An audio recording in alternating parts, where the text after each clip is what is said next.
Hello everyone, আমি প্রীতি। আমি আজকে এই ভিডিওতে আলোচনা করব প্রেজেন্ট কন্টিনিউয়াস টেন্স নিয়ে। আর প্রেজেন্ট কন্টিনিউয়াস টেন্স কাকে বলে, প্রেজেন্ট কন্টিনিউয়াস টেন্সে কোনো সেন্টেন্স তৈরি করার জন্য যে ফর্মুলাটা ইউজ হয় সেই ফর্মুলা এবং অনেক অনেক এক্সাম্পল আমরা করব। তাহলে আজকে মেন টপিক কি? Present continuous tense. ওকে, চলো তাহলে স্টার্ট করি।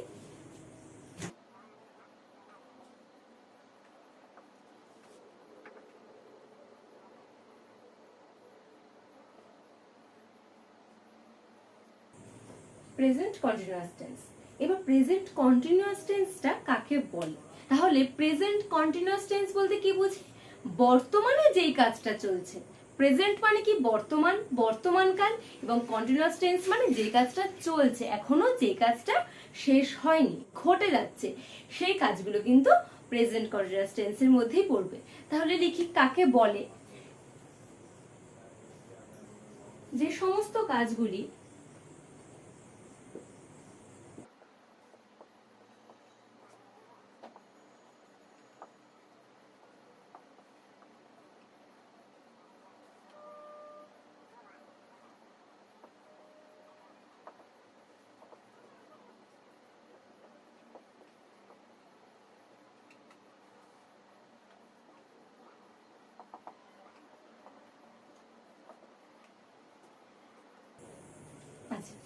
তাহলে কি হলো ব্যাপারটা? যে সমস্ত কাজগুলি বর্তমানে ঘটে চলেছে বা ঘটছে, যা এখনো শেষ হয়নি, সেই সব ক্ষেত্রে প্রেজেন্ট কন্টিনিউয়াস টেন্স হয়। এটা গেল আমাদের মানে কাকে বলে। প্রেজেন্ট কন্টিনিউয়াস টেন্স ঠিক কোন সময়টাকে বলছে সেটা বোঝা গেল। এইবার প্রেজেন্ট কন্টিনিউয়াস টেন্সে যখন আমরা কোনো সেন্টেন্স তৈরি করব, কোনো বাক্য তৈরি করব ইংলিশে, তখন তো একটা ফর্মুলা আছে, ওই ফর্মুলা ফেললে কাজটা হয়ে যায়। তাহলে সেই ফর্মুলাটা কি? চলো দেখে নি। লিখি ফর্মুলা।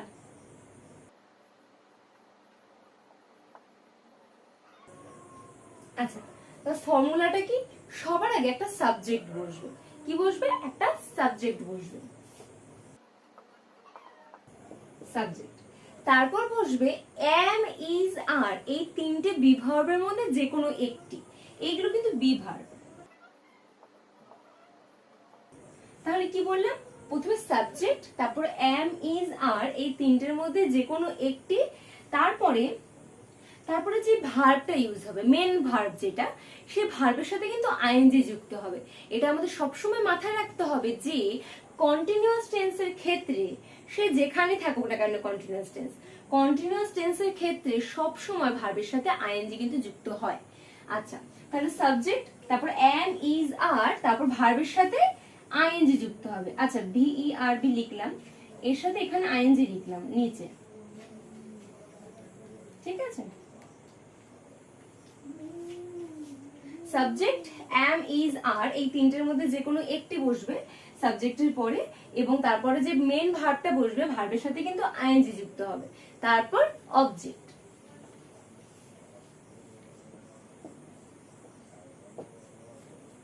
ঠিক আছে, তাহলে এই গেল প্রেজেন্ট কন্টিনিউয়াস টেন্স বলতে আমরা কি বুঝি সেইটা। আর এটা হলো প্রেজেন্ট কন্টিনিউয়াস টেন্সে কোনো সেন্টেন্স তৈরি করতে গেলে এটা হলো তার ফর্মুলা। এটার উপরে আমরা সমস্ত ধরনের বাক্যগুলি তৈরি করব। আচ্ছা, তাহলে এইটুকুনি বোঝা গেল। ফর্মুলাটা না আমরা ওপরে একটু লিখে রাখি, তাহলে কি যখন ফর্মুলাটা আমরা ওপরে দেখবো তখন নিচে আমাদের এক্সাম্পল গুলো করতে সুবিধা হবে, তাই না? সবসময় ফর্মুলাটা চোখে পড়বে, তাহলে ফর্মুলাটা উপরে লিখে রাখি।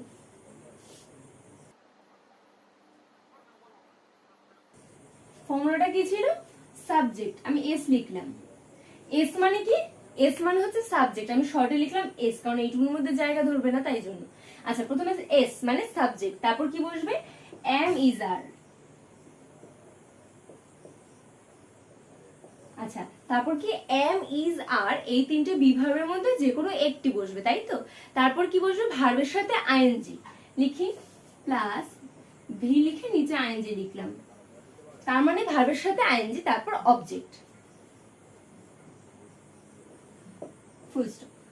আচ্ছা, এই হলো আমার ফর্মুলা। এবার এই ফর্মুলার উপর বেস করে আমি কিছু এক্সাম্পল করব। ঠিক আছে, নাম্বার 1 এক্সাম্পল। এক্সাম্পল লিখি।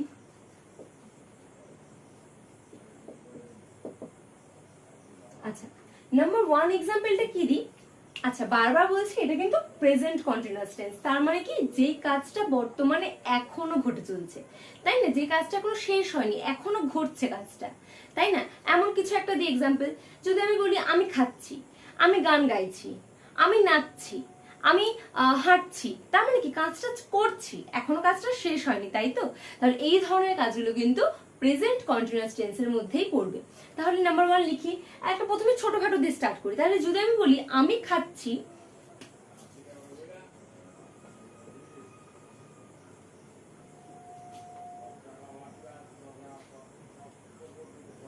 তাহলে কি হবে? আমি খাচ্ছি, এখানে আমার সাবজেক্ট কে?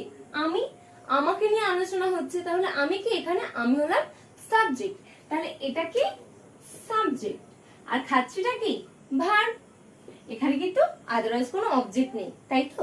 তাহলে আচ্ছা, ফার্স্টে কি বসাতে হয়? সাবজেক্ট। সাবজেক্ট কি? আই, মানে আমি, তাই তো? লিখি আই, আই, তারপর কি বসাতে? এম, ইজ, আর, এই তিনটের মধ্যে যে কোনো একটি বিভাগ বসাতে হবে। আচ্ছা, আই এর সাথে অলওয়েজ এম হয়, তাই না? আই এর সাথে সবসময় এম যায়, তাহলে আই এম। এবার কি বলেছে? খাচ্ছি, এটা আমার ভার্ব, তাই না? এটা আমার মেইন ভার্ব, খাচ্ছি। এই যে খাচ্ছি কথাটা, খাচ্ছি ইংলিশ ইট, তাহলে এই খাচ্ছি কথাটা যে মেইন ভার্ব, ভার্বের সাথে কি হয়? আইএনজি যুক্ত হয়, তাহলে ইট, ইটের সাথে আইএনজি যুক্ত হয়ে যাবে, তাহলে কি হবে? ইট, ইং, ইটিং। তাহলে লিখি আই অ্যাম ইটিং।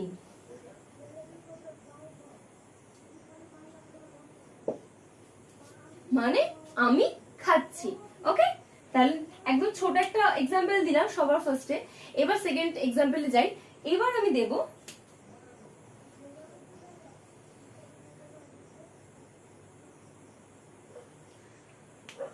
ধরো দিলাম আমি এবং আমার বোন একসাথে খেলা করছি। আমি এবং আমার বোন একসাথে খেলা করছি, করছি তার মানে কি কাজটা এখনো চলছে, কাজটা কিন্তু এখনো শেষ হয়নি, তার মানে বর্তমানে কাজটা চলছে, তাহলে এটা প্রেজেন্ট কন্টিনিউয়াস টেন্সের মধ্যে নিশ্চয়ই পড়বে, তাই তো? তাহলে লিখি আমি এবং আমার বোন একসাথে খেলছি।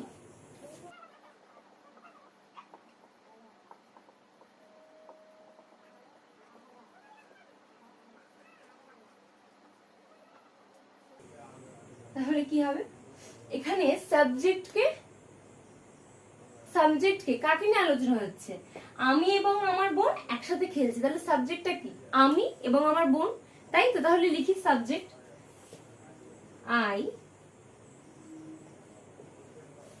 I and my sister।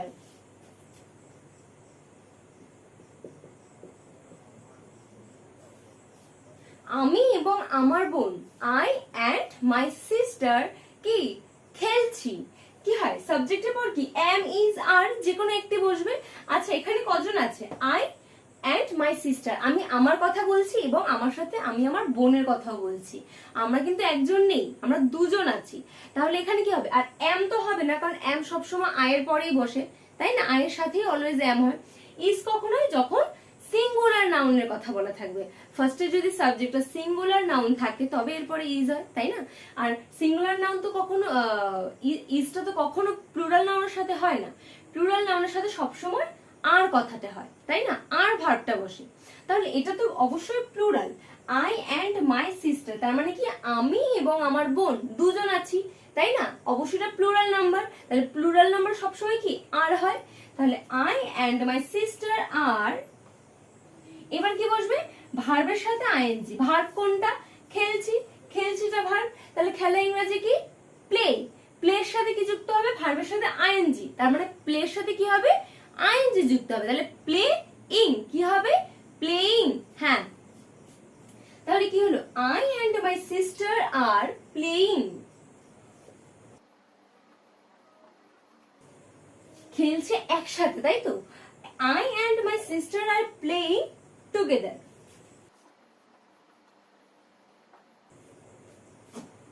ওকে, এইটুকুনি বোঝা গেল? আচ্ছা, নেক্সট এক্সাম্পলে যাই। নাম্বার 3 এক্সাম্পল কি দিতে পারি? একটা দিই, রানী এবং রাজু বই পড়ছে। পড়ছে তার মানে কাজটা এখন ঘটছে, বর্তমানে ঘটে যাচ্ছে, তাহলে প্রেজেন্ট কন্টিনিউয়াস টেন্স হলো। তাহলে লিখি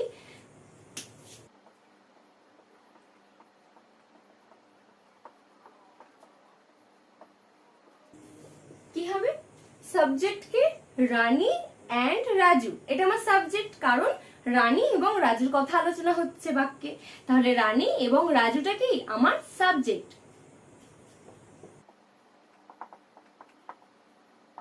আচ্ছা, সাবজেক্ট হয়ে গেল, সাবজেক্টের পর কি বসবে, এম ইজ আর, এই তিনটার মধ্যে যে কোনো একটি, কোনটা বসবে, রানী অ্যান্ড রাজু। তাহলে দুজনের কথা বলা হয়েছে, এটা কিন্তু প্লুরাল নাম্বার, তাহলে কি বসবে এর সাথে, আর হবে। তাহলে রানী অ্যান্ড রাজু আর, তারপর কি বসবে, ভার্বের সাথে আইএনজি, ভার্বের সাথে আইএনজি, ভার্ব কোনটা, পড়ছে, পড়াটা ভার্ব, পড়া ইংরেজি কি রিড, বা এখানে স্টাডি হতে পারে, স্টাডি, তাই না। Raju and Rani and Raju are, পড়া ইংরেজি কি স্টাডি, ভার্বের সাথে আইএনজি যুক্ত করতে হবে, তাহলে কি হবে, স্টাডি প্লাস ইং, স্টাডিং। ওকে, লিখি, রানী এন্ড রাজু আর স্টাডিং, তারপর কি অবজেক্ট, অবজেক্টটা কি রানী এন্ড রাজু আর স্টাডি বুক। ব্যাস, নাম্বার 4 এক্সাম্পলটা দিই। যদি আমি বলি আমি টিভি দেখেছিলাম, এইটা কি প্রেজেন্ট কন্টিনিউয়াস টেন্স হবে কি হবে না বলো তো, একদমই না। কেন, আমি টিভি দেখেছিলাম এটা পাস্ট টেন্স বোঝাচ্ছে, অতীতকাল, এটা কিন্তু বর্তমানকাল বোঝাচ্ছে না। তাহলে কি হতে পারে, আমি টিভি দেখছি, তার মানে কি কাজটা আমি এখনো করছি, টিভিটা আমি এখনো দেখে যাচ্ছি, তাই না, কাজটা চলছে, তাহলে প্রেজেন্ট কন্টিনিউয়াস টেন্স হচ্ছে কিন্তু আমি টিভি দেখছি, তার মানে কি বর্তমানে কাজটা এখনো চলছে। তাহলে লিখি,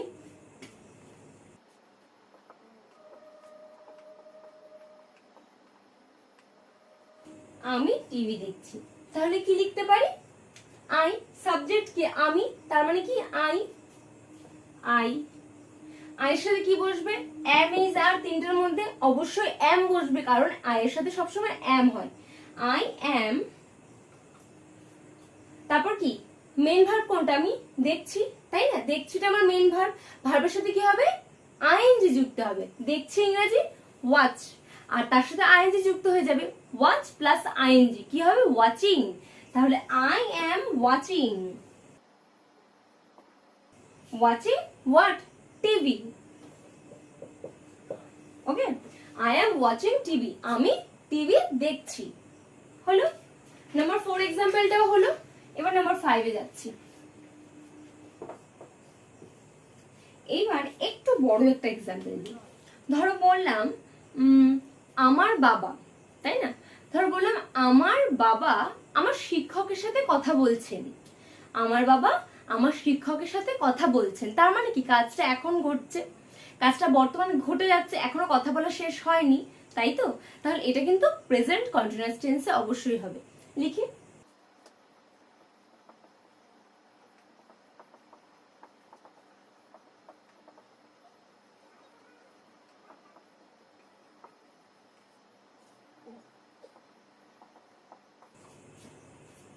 ঠিক আছে। এবার আমরা কি লিখতে পারি, এখানে সাবজেক্ট কি আমার বাবা, আমার বাবা কাজটা করছে, আমার বাবা কথাটা বলছে, তাহলে আমার বাবা কিন্তু এখানে সাবজেক্ট। তাহলে লিখি, সাবজেক্ট মাই ফাদার,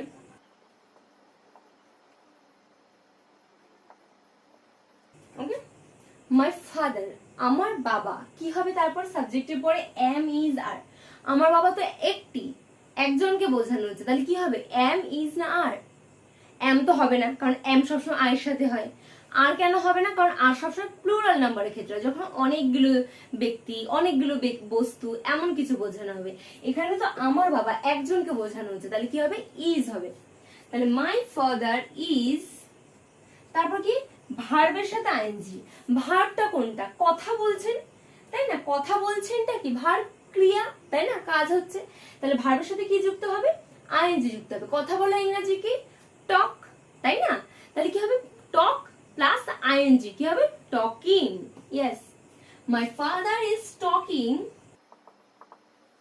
কার সাথে কথা বলছেন, অবজেক্টটা কি উইথ মাই টিচার।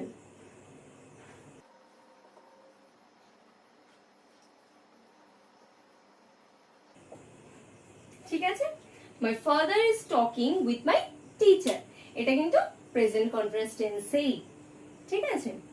আচ্ছা, নাম্বার 6 এক্সাম্পলটা দিই।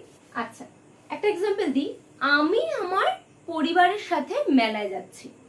আমি আমার পরিবারের সাথে মেলায় যাচ্ছি, তার মানে কি এখন যাচ্ছি, কাজটা এখন ঘটছে, বর্তমানে হচ্ছে, কাজটা এখনো শেষ হয়নি, তাই তো? এমনই তো বোঝাচ্ছে যে আমি আমার পরিবারের সাথে মেলায় যাচ্ছি, তাহলে এটা কিন্তু প্রেজেন্ট কন্টিনিউয়াস টেন্সের মধ্যে পড়বে। আচ্ছা, লিখি।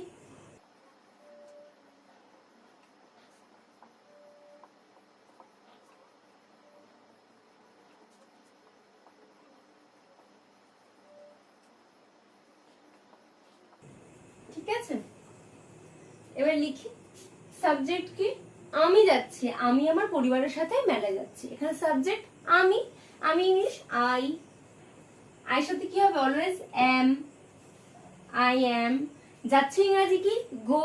তাহলে কি ভার্বের সাথে আইএনজি যুক্ত হবে, সাবজেক্ট, তারপর এম ইজ এর মধ্যে এম বসিয়ে দিয়েছি, তারপর ভার্বের সাথে আইএনজি, তার মানে কি যাচ্ছিটা ভার্ব, যাওয়া ইংরাজি কি? গো, গো এর সাথে আইএনজি যুক্ত হবে, তাহলে গোয়িং। তাহলে আই অ্যাম গোয়িং, তাই না? সাবজেক্ট হলো, তারপর এম ইজার এর মধ্যে এমটা বসলো, কারণ আয়ের পরে সবসময় এম হয়, তারপর ভার্বটা গো, গো মানে যাচ্ছি, যাওয়া, তাই তো? তাহলে ভার্বের সাথে আইএনজিও যুক্ত করে দিলাম, সাবজেক্ট, তারপর কি এম ইজার এর মধ্যে একটি বসিয়ে দিয়েছি, ভার্বের সাথে আইএনজি বসিয়ে দিয়েছি, এবার কি হবে? অবজেক্ট। তাহলে কি হবে? আই অ্যাম গোয়িং, কোথায় যাচ্ছি? I am going to a fair with my family. I am going to fair with my family.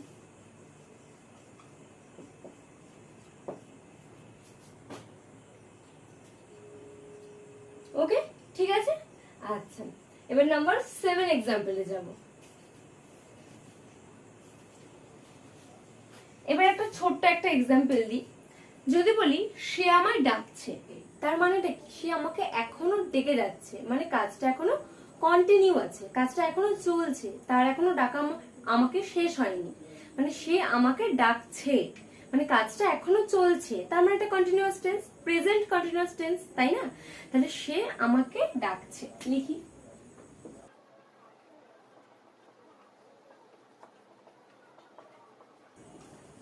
আচ্ছা, এখানে আমার সাবজেক্টকে সে, সের কথা এখানে বলা হচ্ছে, সে আমাকে ডাকছে, কাজটা এই ব্যক্তিটা করছে আমাকে, তাহলে সেটা কি আমাদের সাবজেক্ট। সে ইংরেজি হি বা সি, যে কোনো একটা দিই। আচ্ছা, সাবজেক্ট হলো, সাবজেক্টের পরে এম ইজ আর, তার মধ্যে যে কোনো একটা বসাতে হবে। হি বা সি এর পর কি বসবে? ইজ বসবে, কারণ কারণ হি বা সি যেটাই বসাই না কেন, এটা তো সিঙ্গুলার নাম্বার, একজন ব্যক্তিকে বলা হচ্ছে। হি বা সি, সে নিশ্চয় আমি অনেক কাউকে বলবো না, একজনকেই বলবো, তার মানে সিঙ্গুলার নাম্বার। সিঙ্গুলার নাম্বার যেহেতু, তার মানে এরপর নিশ্চয়ই ইজ বসবে, তাই না? হি বা হিজ এর সি পরে ইজ, তাই তো? হি ইজ বা সি ইজ, তারপর কি হবে? আমাকে ডাকছে, এখানে ক্রিয়াটা কি? ভার্বটা কি? ডাকছে, ডাকাটা এখানে ভার্ব, ডাকা ইংরাজি কল, তাই তো? আর ভার্বের সাথে কি বলেছি? ভার্বের সাথে আইএনজি যুক্ত করতে হবে, তাহলে ডাকা ইংরাজি কি? কল, এবং তার সাথে আইএনজি যুক্ত হবে, তাহলে কি হলো? কলিং। আচ্ছা, লিখি। শি বা হি ইজ কলিং, কাকে ডাকছে? আমাকে ডাকছে, মি মানে আমাকে, ওকে? হি ইজ কলিং মি, সে আমাকে ডাকছে, হয়ে গেল। নাম্বার 8 এক্সাম্পল দিই। একটা এক্সাম্পল দিই যে গাধাগুলি মালপত্র বহন করছে, তার মানে এখনো তার কাজটা শেষ হয়নি, মালপত্র সে এখনো বহন করে চলেছে, গাধাগুলি মালপত্র বহন করছে, লিখি।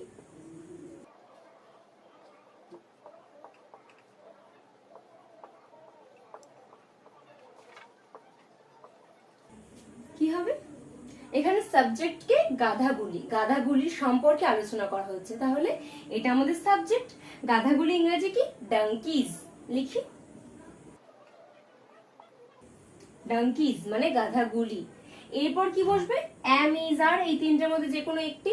এখানে ইজ হবে না আর হবে? এম তো হবে না, কারণ এম সবসময় আর সাথে হয়। ইজ না আর, এটি তো প্লুরাল নাম্বার, ডাঙ্কিজ এস আছে, অনেকগুলো গাধার কথা বলছে, যেহেতু প্লুরাল নাম্বার তাই জন্য নিশ্চয়ই আর হবে। ডাঙ্কিজ আর কি করছে? ভার্ব, ভার্বটা কি হবে, ভার্বের সাথে আইএনজি যুক্ত হবে, ভার্বটাকে বহন করছে। বহন করা ইংরেজি কি, ক্যারি, ক্যারি মানে বহন করা, তাহলে ভার্বের সাথে আইএনজি যুক্ত হবে, ক্যারি প্লাস আইএনজি, ক্যারিং লিখি। তাহলে কি হলো, ডাঙ্কিজ আর ক্যারিং, কি বহন করছে, মালপত্র, মালপত্র ইংলিশ গুডস। তাহলে কি হলো, ডাঙ্কিজ আর ক্যারিং গুডস, গাধাগুলি মালপত্র বহন করছে। এই গেল আমাদের নাম্বার 8 এক্সাম্পল। এবার করবো নাম্বার 9 এক্সাম্পল। লিখবো, মা এখন দুপুরের খাবার পরিবেশন করছেন।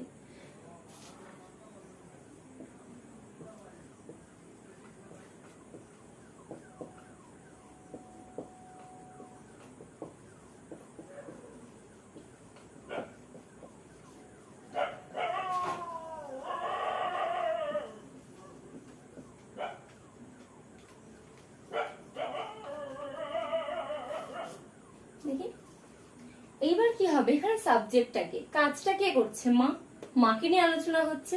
মা এখন দুপুরের খাবার পরিবেশন করছেন, তাহলে এখানে মা আমাদের সাবজেক্ট, লিখি মা ইংলিশ মাদার।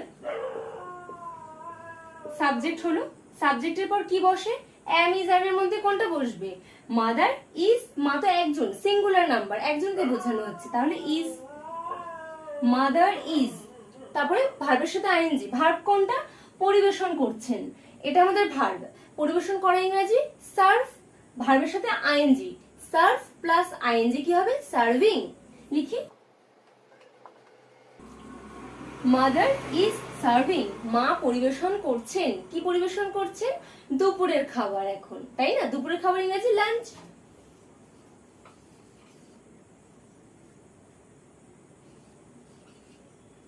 নাও,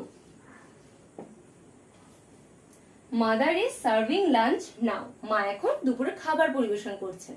আচ্ছা, এবার নাম্বার 10 এক্সাম্পল করব একটা। লিখবো, অনিতা গান গাইছে, মানে এখনো সে গানটা গাইছে, লিখি।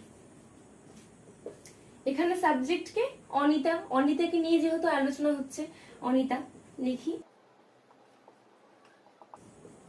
অনিতা। তারপর কি হবে, অ্যামিজারের মধ্যে যে কোনো একটা কি হবে, ইজ হবে, তাই না, যেহেতু একজনকে বোঝানো হচ্ছে, সিঙ্গুলার নাম্বার, এরপরে তাহলে ইজ হবে, অনিতা ইজ। তারপরে ভার্ব, ভার্বের সাথে তারপর আইএনজি যুক্ত হবে। গান গাওয়া ইংরেজি কি, সিং, তাই তো, তাহলে কি হবে, সিঙ্গিং, সিং, ভার্বের সাথে আইএনজি যুক্ত হবে, তাহলে কি হবে, সিঙ্গিং।